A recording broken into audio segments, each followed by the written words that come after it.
So can you shoot a short film or a cinematic piece using only an action camera? The short answer is yes, yes you can. And I'm gonna show you today how all of these things allow you to create essentially a cinematic rig out of your DJI Osmo Action or your GoPro series camera. So let's roll.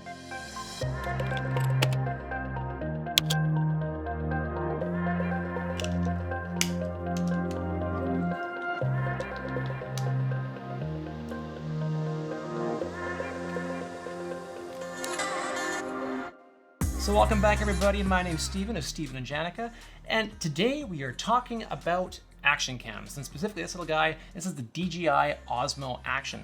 Not only are they great for getting action footage and getting that unique point of view focus that action cameras can get you, but they can also be used in a more cinematic style. Recently I shot a short film using only this DJI Osmo Action, which I will link right here. At first I was a little bit skeptical, thinking that action cameras aren't really meant to do that style of shooting, but I was pleasantly surprised in the results that I got. And when I used a little simple setup to create a mini rig, so to say, the results were pretty good. I created essentially a little mini short film only using one camera and one microphone. And let's be honest here, in this age of video and the need to make sure you have a good digital online presence, you want to be able to get a camera that on a budget can deliver good results. And action cameras are nothing to scoff at. I mean, these little guys can do 4K 24, they can do 4K 60, they can do 1080, they can do UHD, they can do all sorts of shooting styles that allow you to get that unique footage that you want. In many cases, they can be a very versatile camera for your workflow. This little camera has not been updated by DJI since, which for product cycles, as we all know, is rare. And in this case, you've had firmware updates that have made this camera even better. It's increased its focusing, its image stabilization, as well as shooting modes, but not a new physical model has been released since that 2019 model was originally debuted. That's a testament to how good this little thing is. Let's talk about the gear you need to get, or little accessories that will help you create a little rig to create that short film. Always get batteries. Batteries are so important regardless of the camera that you got.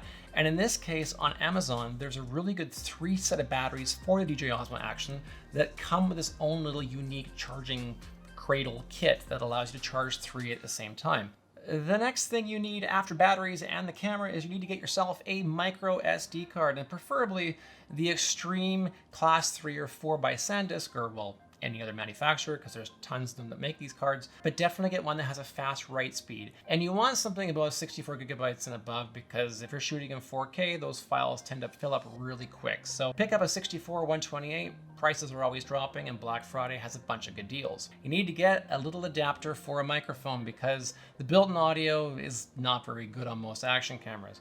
There's one that you can get specifically for the DJI Osmo Action, and it's by CYNOVA. And this little adapter, about $45, allows you to be able to plug in a whole host of microphones into your camera. So definitely we're picking up one of these if you want to use something like a little Rode Micro. Speaking of which, just get the Rode Video Micro mic. It's such a great little mic. About 75 bucks. It's versatile, it's rugged. It's just a really, really good microphone, and I've used it a bunch of times on multiple different cameras, and on the GoPro or an Osmo Action, it really shines. The next thing you need to get yourself a cage, and you need to get yourself a little 1/4 inch screw top that you can plug into most of the adapters that are on, like a Joby, for example, or a stand, because you need to have something that stabilizes that GoPro in, unless you're putting on your head or on your body. So definitely pick up these two. Usually this little adapter mounts about 45 bucks, and the cage often comes with the camera, but you can also get this one like Ulanzi makes that has a cold shoe adapter mount on top.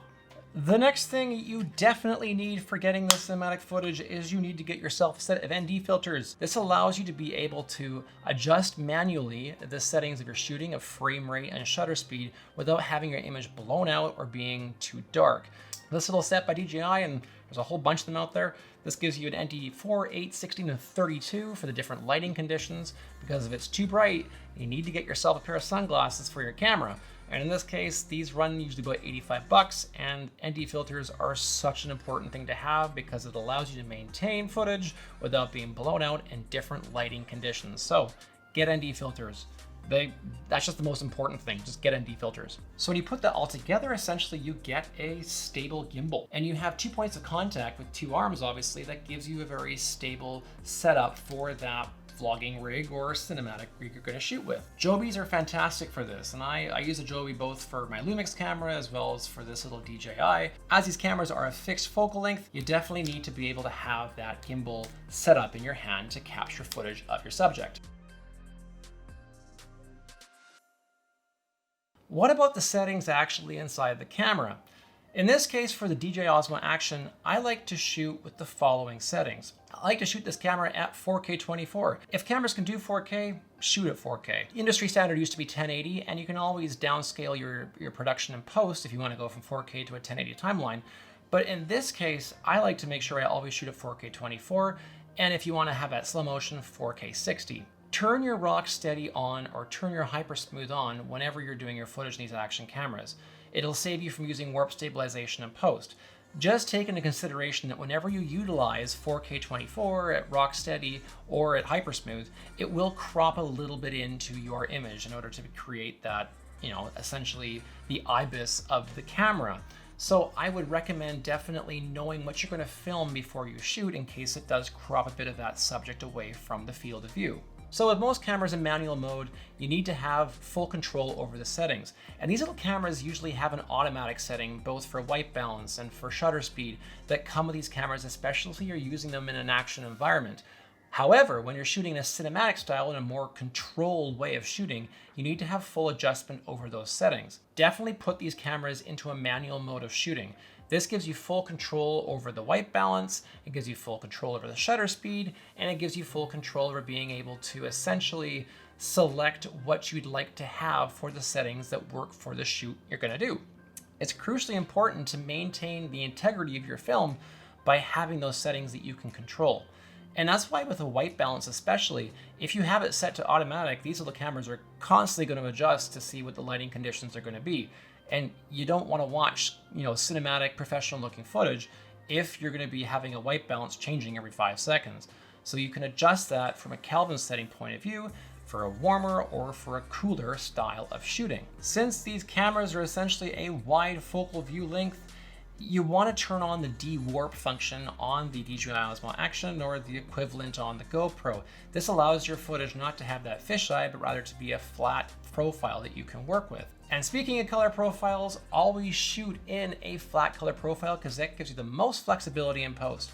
In this, I love to shoot on a D-Cine-like profile because then you can push and pull colors when you're working with it in Premiere or you're working with it in Final Cut Pro, etc., or DaVinci. And that gives you the most range out of these little tiny cameras in their tiny dynamic range that they have. I need a haircut. And I'm no industry-leading videographer or cinematographer, and these are only my ideas on how you can achieve results with this camera. Making only one short film does not make me a guru professional in how to shoot short films on these little action cameras. If I've learned anything, I'll definitely and happily share it to you guys so you can utilize the things that I've learned when you start doing that filming process yourself to save you a bit of time. Have a story before you do that short film shoot or cinematic shoot.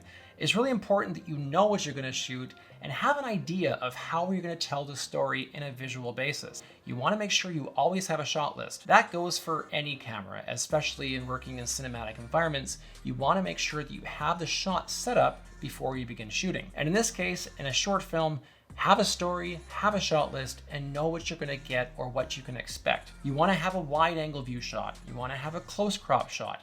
And the only downside of these cameras is that you don't have the ability of being able to kind of get that bokeh effect, focus on your subject and blurring out the background. So once you have your accessories and you've got your shooting style and you've got your storyboarding and your shot set up and you've done your shooting, you can then take everything back into post-production.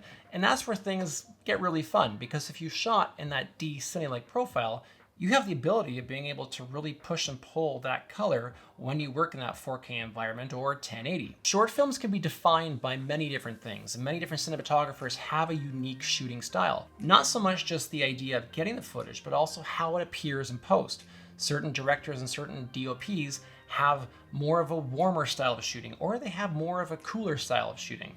When you take your footage into post, if you shot in a flat color profile, you can choose that idea and theme that will match the footage and match the story of what you've done. The last thing you need to do is pick good music. I am a huge fan of different open source music programs like Epidemic Sound, for example, that give you a wide array of open source music that you can use in your short film process. Music and sound can really make or break your footage, and that goes for cinematic footage, commercial footage, or whatever you're doing as a project. Get good music and get good sound, because this is really what creates the mood and what can really develop a scene. I'm not sponsored by Epidemic Sound or any manufacturer for that matter, so these are all my honest opinions. Definitely just get Epidemic Sound. It's worth the investment.